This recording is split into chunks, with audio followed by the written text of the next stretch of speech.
Hey everyone, welcome back to another episode of Adventures in Dudeness.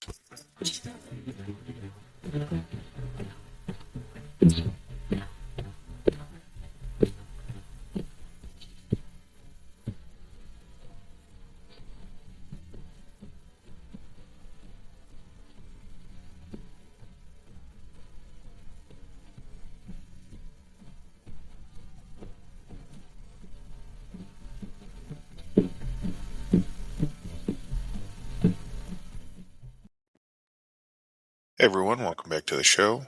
Thanks for being here. I appreciate you tuning in to this episode and joining me for today's topic. Today's topic is the importance of separating work and home and ways to do it.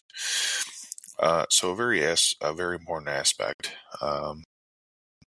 for many people, not just men, but many of us, is having separation of our place of work and our family and our home and things that we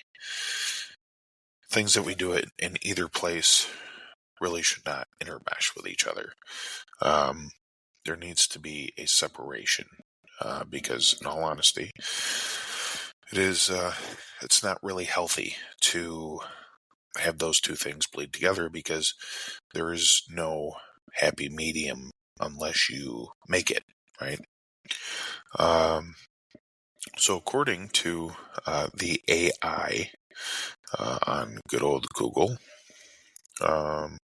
separating work and home life is crucial for maintaining mental and physical health, reducing stress, improving productivity, and fostering better personal relationships by allowing for dedicated time to recharge and fully engage in either your professional or personal life, preventing burnout from constant work-related thoughts even when off duty.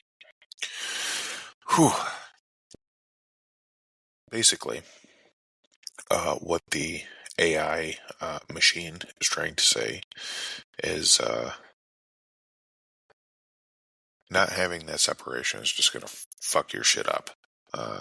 In kind of a blunt way to put it, which I can agree with this. Anyway, so we'll now move into breaking down the key reasons to separate work and home. Some of them were mentioned in the definition, so well, actually, I think all of them were, but we'll go through and we'll break these down here. So reduce stress and burnout. When you can mentally disconnect from work, when you're at home, you experience less stress and are less likely to experience burnout. Okay,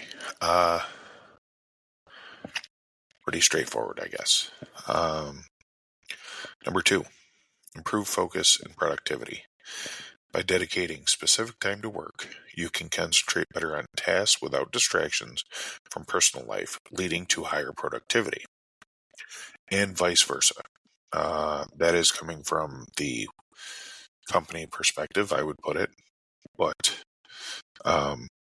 same thing when at home. If your phone's in your pocket and emails are blowing up and you're trying to spend dinner time or family time,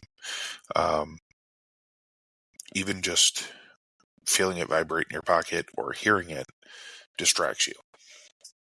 And then your mind starts to wander and you're not present. Let's see. Number 3, better personal relationships. When you're fully present at home, you can give your family and friends your undivided attention, strengthening relationships. Number 4, enhance mental well-being. Clear boundaries between work and personal life can positively impact your mental health by allowing for relaxation and time for self-care. Number 5, improve sleep quality. Disconnecting from work before bed helps you get better sleep by reducing work-related worries. Yeah, even with that, there is just thinking about jobs that you have coming up in your schedule. I do this myself. It's probably one of my biggest downfalls is my mind does not stop like ever. And when I'm at home, I'm thinking about work. And when I'm at work, I'm thinking about home, and it just doesn't stop. And it's really quite annoying. I don't think inequalities or any quality issues with sleep. I don't sleep all that much, but it could just be a natural thing, I suppose. But, you know, being worried about, jobs that are coming up and stuff like that can cause issues with sleep. Toss and turn and worry all night. There is definitely some truth to the Sunday scaries, as they call them, when you're getting done with a weekend and you have to go back to work. Yeah, it can be, in all honesty, has nothing to do with if you love the place you work or the people you work with or anything like that. There is going to be stressful things at work. And that's just how it goes, right? We don't enjoy every aspect of work. There are things that bother us and stress us out. So dwelling on those can bother your sleep quality. So you need to, I suppose, devise a plan to keep that stuff at work, keep it out of the house. And then lastly, greater work satisfaction. Knowing you have dedicated personal time can make you feel more fulfilled in your job. Let's see. So next it gets into some tips for separating work and home. And some of these, it seems like these are more geared towards maybe people who work from home. But I'll expand on these after. So number one, create a dedicated workspace. Set up a separate room or space for work so you can physically and mentally separate work from home. This is a big tip for people who work from home. It allows you to still feel like you're leaving the house for a job kind of thing, and you do need to keep those two things separate, and it's kind of hard to do it when you work from home. So yeah, definitely having a workspace. I work from home sometimes, and also do I have some administrative stuff that I have to do, completing work orders, filling out my time card, stuff like that. I do have a dedicated place in my basement, now at my new desk that my wife got me for my birthday. That I'm man enough to admit this. As a man who is very mechanically inclined and has built and put together many elaborate things in his life.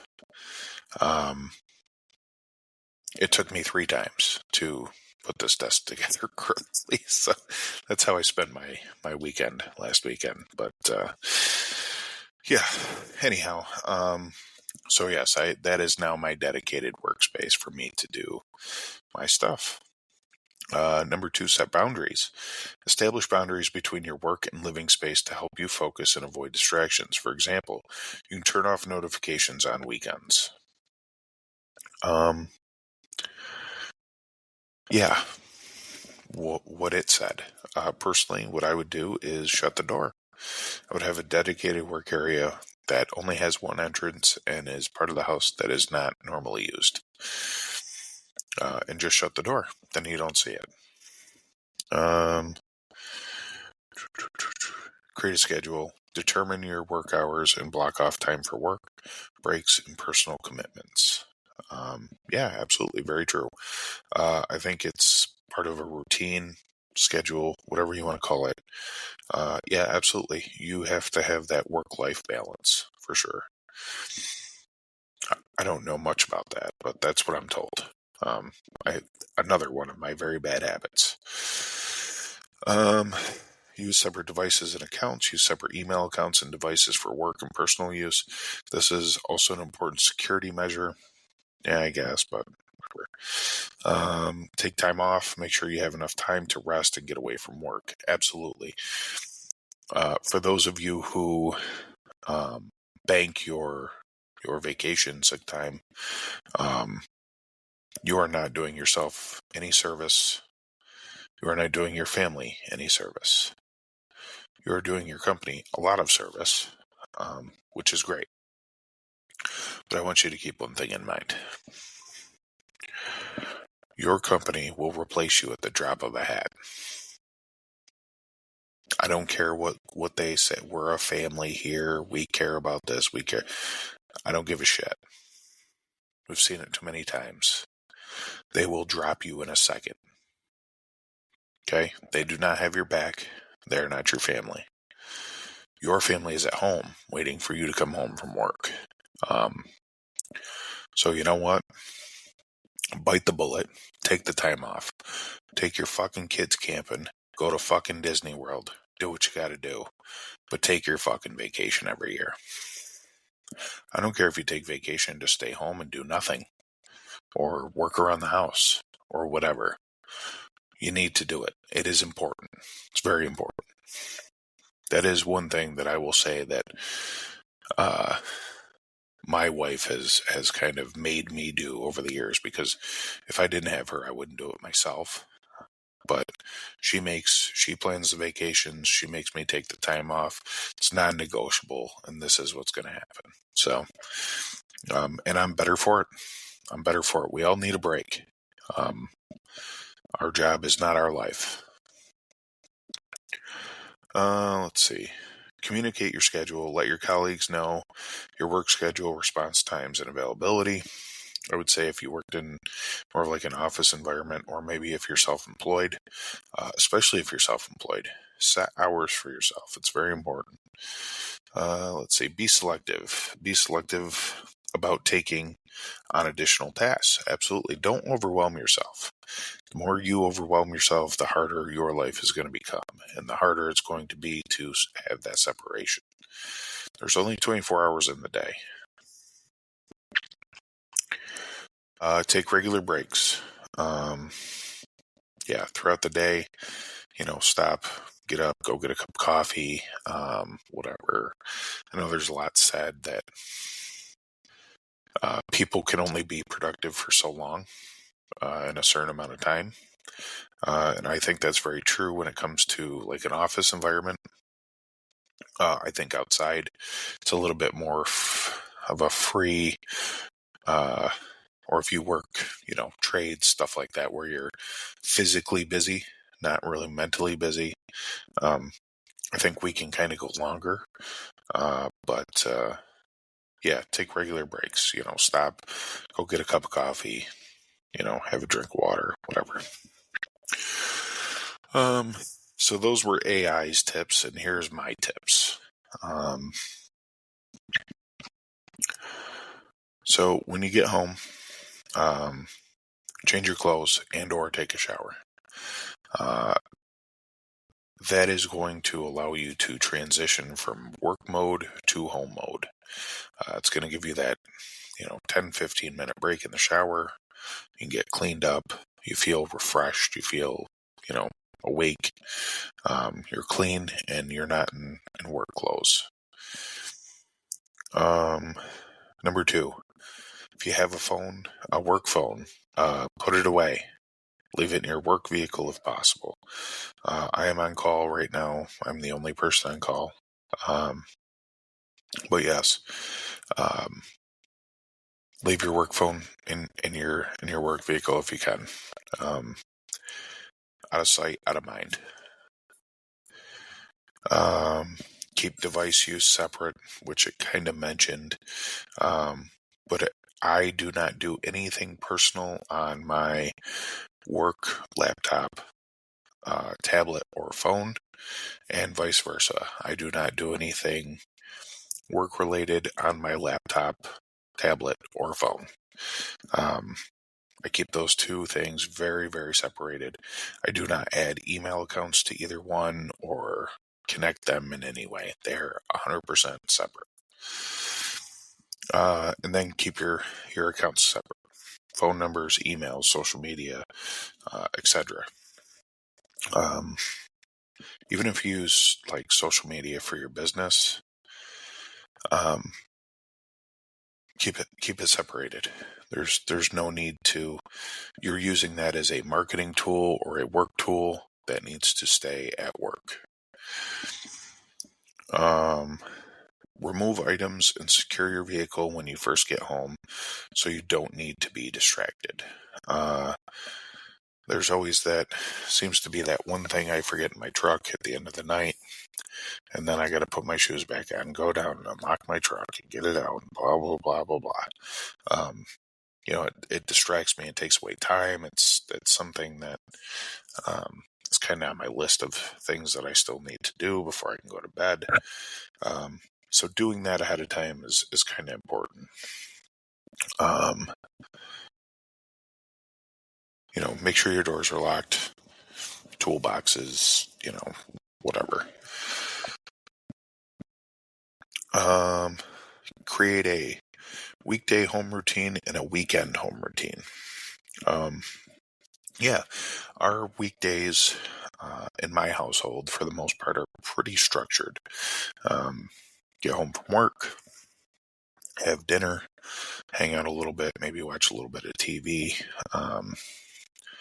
I try to do the household chores like mowing the lawn, weeding, and stuff like that.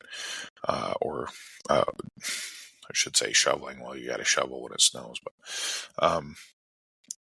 I try to do that kind of stuff during the week, so that way I can enjoy my weekend. But still, I work 6 days a week anyway, so I only get one day off.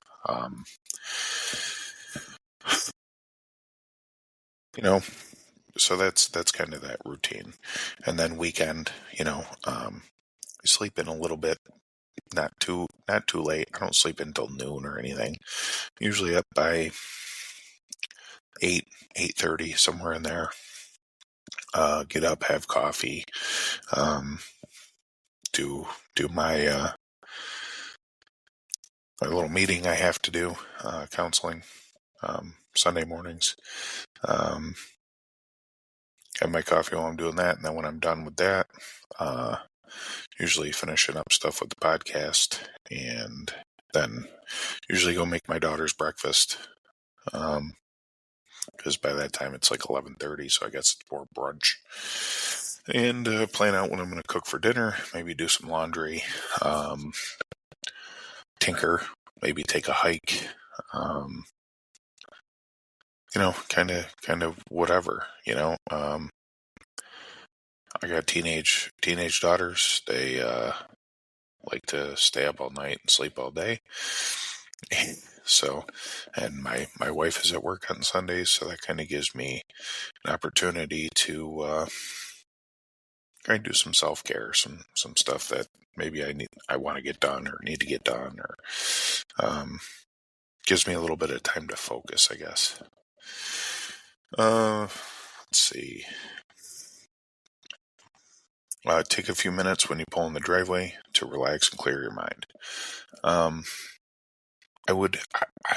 highly suggest that, especially if you've had a bad day at work or an overly stressful day at work, you don't want to. A lot of people who have a long commute, usually works for them. Me, I am in a work vehicle, so it's kind of tough to, like, even when I'm driving, like, I don't want to be driving. I drive all over hell already. So sometimes I just got to park my truck and take 5 minutes before I go inside if it's been kind of a shitty day. And then lastly, something I'm also very bad at, finishing any administrative work you're required to do. Do it at work. I don't